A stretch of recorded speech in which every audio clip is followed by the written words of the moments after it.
beyond the limits. કોઈ દિવસ નાના વિચારો કરતા નહીં, હંમેશા મોટા વિચાર કરજો.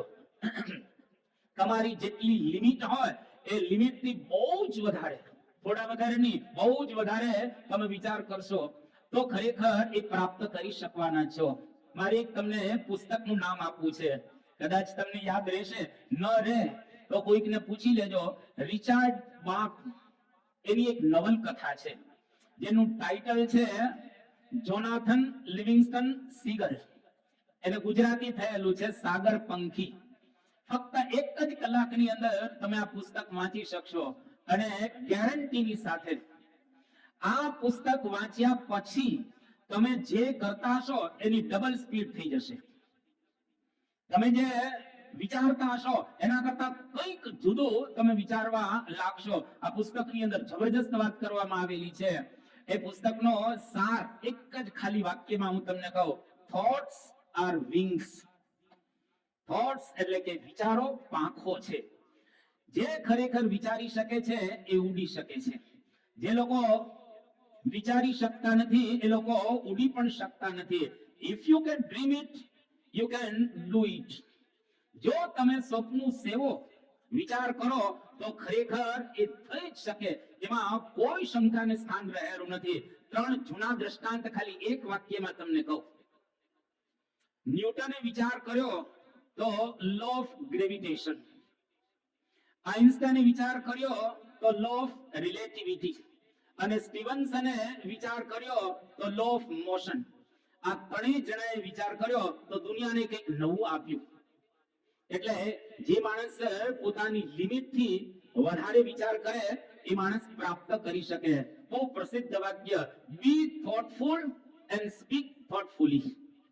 તમે વિચારપૂર્વક રહો અને વિચારપૂર્વક બોલો.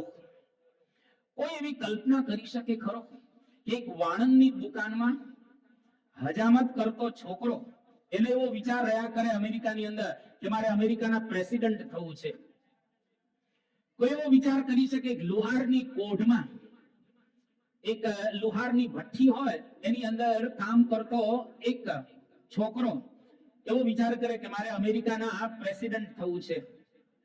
કોઈ એવો વિચાર કરી શકે કે અમેરિકાના ખેતરની અંદર ખેડૂતનો દીકરો ખેતી કરતો કરતો એવો વિચાર કરે કે મારે અમેરિકાના પ્રેસિડેન્ટ થવું છે. આ ત્રણેય આખો દિવસ એને વિચાર એવા જ આવ્યા રાખે કે અમેરિકાના પ્રેસિડેન્ટ અમારે થવું છે. અને તમને આશ્ચર્ય લાગશે, આ ત્રણે ત્રણ અમેરિકાના પ્રેસિડેન્ટ થયા. વાણંદની દુકાનમાં નોકરી કરતો એ અમેરિકાનો પ્રેસિડેન્ટ જોન્સન, લોહારની કોઢની અંદર નોકરી કરતો અમેરિકાના પ્રેસિડેન્ટ આઇઝનહોવર, અને ખેડૂતનો દીકરો ખેતી કરતો કરતો વિચાર એવો કરતો હતો કે મારે અમેરિકાના પ્રેસિડેન્ટ થવું છે, અને થયા હેરી ટ્રુમેન.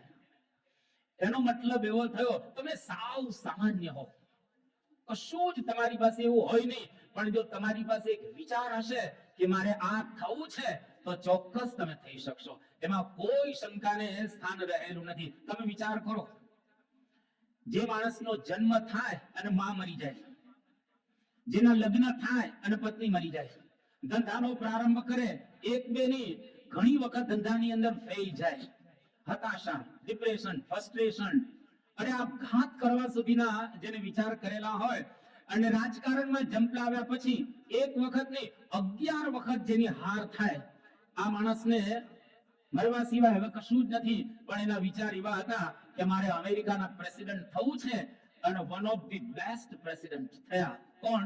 Abraham Lincoln.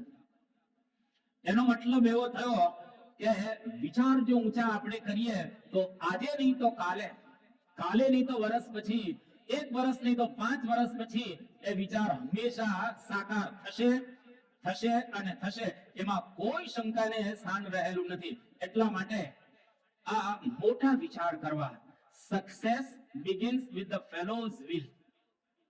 એક્ઝેક્ટ ગુજરાતી, મન હોય તો માળવે જવાય. જો મન જ ન હોય, વિચાર જ ન હોય તો આપણે કેવી રીતે આગળ વધી શકીએ? એટલા માટે પેલા વિચારની અતિશય જરૂર રહેલી છે. તો અહીંયા આગળ બહુ સુંદર એક વાત કરે છે કે આ બધા દ્રષ્ટાંતો દ્વારા એટલું જ સમજવાનું કે એ જ તારામાં હશે, એ જ તારામાં હશે. તું યાદ કર, ખીણ તેથી શું શિખરને સાદ કર. દુનિયામાં માણસ જ્યારે આવે છે ત્યારે કોમન જ બધા જ આવે છે, વન એન્ડ ઓલ. કોઈ માણસ વિશિષ્ટતા લઈને આવતો જ નથી. ઓલ મેન આર કોમન, બધા જ સરખા હોય છે. ફક્ત જેના જીવનની અંદર એટમોસ્ફિયર અને વિચાર હોય એ માણસો દુનિયાની અંદર કંઈક પ્રાપ્ત કરી શકે છે. એટમોસ્ફિયર અને વિચાર ન હોય એ માણસો એમને માલોકમાંથી વિદાય લઈ અને જતા હોય છે. એટલે બહુ સરસ વાત કરી કે એ જ તારામાં હશે, તું યાદ કર. ખીણ તેથી શું શિખરને સાદ કર, તો પણ શિખર સુધી પહોંચી શકીશ, એમાં કોઈ શંકા રહેલી નથી. એટલે હંમેશા મોટા વિચાર કરવા. મોટા વિચાર અશક્યને પણ શક્ય બનાવે. આલોકની અંદર આપણને લાગે કે આ થઈ શકે એવું નથી, પરંતુ ચોક્કસ એ થાય જ.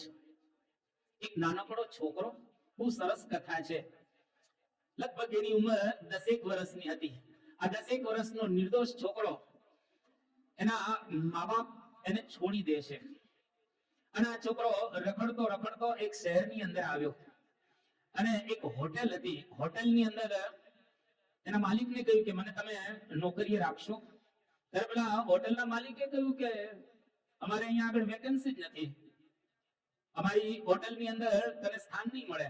એના છોકરો એકદમ નિર્દોષ હતો કે ના, મને તમે રાખો, મારે જરૂર છે પૈસાની. ત્યારે પેલા માલિકે કહ્યું કે તું કરીશ શું? તો કે દરરોજ તમારે ત્યાં નવા 40 હું કસ્ટમર મોકલીશ. હોટલના માલિકને તો આવું સ્વાભાવિક રીતે ગમે ને, કે દરરોજના નવા 40 ગ્રાહક આવે તો દરેકને ગમે. અને છોકરાને નોકરી રાખ્યો. આ છોકરો સિન્સિયર નોકરી કરે, આખો દિવસ વિચાર કર્યા રાખે, મારે અબજોપતિ થવું છે, સામાન્ય નોકરી નથી કરવી, મારે કરોડો ને અબજોપતિ થવું છે. આખો દિવસ નોકરી કરતો કરતો વિચાર કરે, દરરોજના 40 કસ્ટમર્સને કેવી રીતે મોકલવા આ હોટેલ ઉપર. તો શું કરે, જ્યાં આગળ શીપ આવે વહાણ, ત્યાં આગળ જાય દરિયાના કિનારે અને હોટેલની જાહેરાત કરે કે આ શહેરની અંદર સારામાં સારી હોટેલ છે, ત્યાં તમે જજો, બહુ જ મજા આવશે ખાવાની, વગેરે વગેરે. અને 100-200 જણાને વાત કરે, એમાંથી 40 જણા તો આવે સ્વાભાવિક રીતે. અને હોટેલ ફૂલ ચાલવા લાગી. માલિક ખુશ થઈ ગયો, આ છોકરો બહુ લકી બોય છે, સારો છોકરો રહેલો છે. અને ધીરે ધીરે એ છોકરો ત્યાં આગળ થોડા વર્ષો સુધી રહે છે, પણ આખો દિવસ વિચાર કરે કે મારે અબજોપતિ થવું છે, અબજોપતિ થવું છે. કોઈ શક્યતા નહીં અબજોપતિ થવાની, પણ છતાંય એના વિચારો કોઈ દિવસ ક્યારેય મોડા નથી થયા. અને પછી છોકરો થોડો મોટો થયો અને એમાં એને પોતાનો ધંધો શરૂ કર્યો અને એમ કરતા કરતા એને વિકાસ કર્યો અને આખા વિશ્વની અંદર પ્રસિદ્ધ થયો. જેનો ચાનો ધંધો હતો, લિપ્ટન ચા. એનો માલિક થોમસ લિપ્ટન. આખા વિશ્વની અંદર આ ચા પ્રસિદ્ધ રહેલી છે. એક નાનકડા છોકરાને એવો વિચાર થયો કે મારે અબજોપતિ થવું છે, અને થયો. એટલે જો અશક્ય કાર્ય હતો પરંતુ શક્ય થયો, કારણ કે એના મગજમાં વિચાર હતો.